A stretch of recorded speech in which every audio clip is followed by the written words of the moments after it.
So she lived in a shotgun house with 8 of her 11 siblings. That means in this little, dull, gray, shedding paint-colored house, the first room was the living room. The second room belonged to my dear, her mother, and Jake, her father, followed by the bedroom in which all the children slept, then the kitchen with a small bathroom attached. Rooms were 10 by 10, linoleum floors of wood that sometimes had splinters, self-applied wallpaper, cheap furniture, including a couch that grew lumpy from Rosie choosing to sleep there when she tired of awakening with a foot in her mouth from one of her 4 siblings who slept in the same bed with her, 2 at the top of the bed, 2 at the foot of the bed. Or Rosie might awaken to a large, warm, wet spot. Plus, Rosie liked to stay up late reading and watching TV when they finally got a television. When Rosie was in 7th grade, she did her own hair because her mom had stopped doing it years earlier when she let one of her sisters cut her bangs over her mother's objections.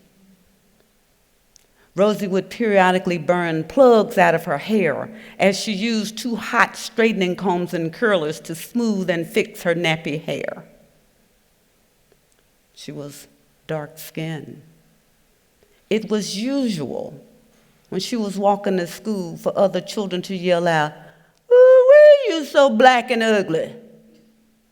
Well, maybe she was black and ugly. She had short, nappy hair in a world that said good hair was long and straight like that on white folk. She was dark-skinned in a world that said if you're light, you're all right. If you're black, get back. She wore old, ill-fitting clothes and shoes with run-over heels that sometimes had cardboard on the bottom to cover the holes that had worn through the soles.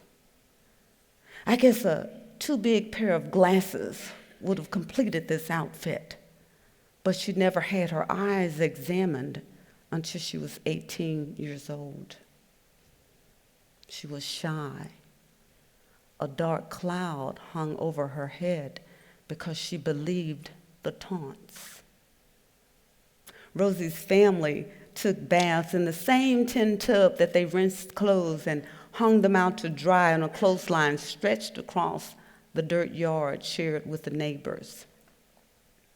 My dear, her mother was creative about feeding the children. She would make large pots of beans and cornbread. The beans would be seasoned with fat back that had a piece big enough for only Jake to have a piece. When Jake's garbage man's salary wouldn't stretch far enough, my dear would fry meat and make gravy, and the children would eat gravy and cornbread, saving the meat for tomorrow's gravy. What happens to a poor kid like Rosie and her family?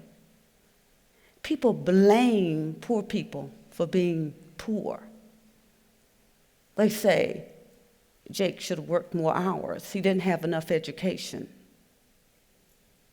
There is something called the just world philosophy that says you get what you deserve. So maybe Rosie and her family got what they deserved. Poverty has a federal definition.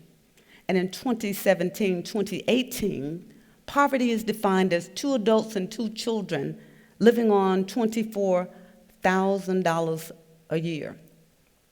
In 1968, when Dr. King was here helping Rosie's garbage man dad and the other sanitation workers fight for better living, poverty was $6,000 a year with 2 adults and 2 children. Jake's salary was $2,500 a year for 9 children and 2 adults.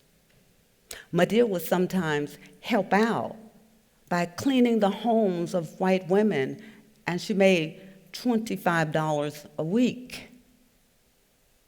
75% of the people living in poverty are women and children, and yet we blame women for being poor. You made a bad choice. You should have picked a better mate, even though many of those women are leaving domestic abuse situations. But we blame them. It's not unusual for us to blame poor people. I blame poor people. One day I'd been shopping in Target, and as I backed out of my parking space, a woman knocked on my window and said, "Can you give us some money so I can feed my children?" And I thought, the nerve of her, trying to scam me for money with her 2 little children who looked to be about 4 and 5. I said, "I don't have any money, but you can have this box of crackers." Imagine my shame when, as I backed away, she tore open that box of crackers and began to feed her children. There are nearly 1 billion people in this world who live on less than $2 a day with their families, but we blame them. We say they should work harder. They should leave that situation. And by the time some of those children are preteens, they believe that just world philosophy and believe that they are getting what they deserve. But what if we gave a little more hope, had a little less blame? I teach career counseling at the university, and we study theorists, and there's one theorist who says that children make decisions about their careers when they are about 6 years old. They choose based on gender. So little girls choose teachers and nursing, little boys choose firemen and policemen. So I asked my little 6-year-old niece, "What do you want to be when you grow up?" She said, "A ninja." How do you teach a poor little girl to be a ninja? So I talked with her mom. We decided she would take Taekwondo.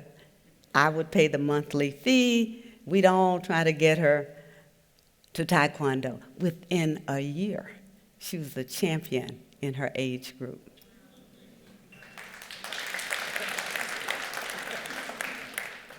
But she quit. Nobody in her neighborhood was going to Taekwondo. Nobody in her classes went to Taekwondo. We couldn't always get her to Taekwondo practice. But in November, she told me, "I made all A's and E's on my report card." I said, "How'd you do that?" She said, "I set a goal." I said, the family set hope. In this family, everyone helps. Poverty is intergenerational, but her great-grandmother gives her hope, even though her great-grandmother lives on her Social Security check that's $1,000 a month. Her grandmother helps, even though she has 3 jobs and another child of her own that she's taking care of. They give her hope. Who gave Rosie hope? Well, when she would go to school, they'd let her read books in that little poor library that they had, tattered books, but it fueled her imagination. And she began to think, when they call me dark and ugly, I'm getting $1. And at the end of the week, she would imagine, what could she buy with all the money she had? The joke was on her tormentors. Her guidance counselor said, "You can go to college. Little more hope." Hope was given to thousands of children in this country when the United States started trying to compete with Russia with Sputnik, created the National Merit Foundation. Rosie benefited from that kind of hope. With a little more hope and a little less blaming, she got a degree. A little less blaming, she got a PhD. A little more hope, she became president of the American Psychological Association. With a little more hope, she set fighting deep poverty as a presidential initiative. And so now we'll be bringing the power and visibility of the American Psychological Association to the fight against deep poverty. To change that narrative, a little more hope. I encourage you to give a little more hope. Stop blaming poor people.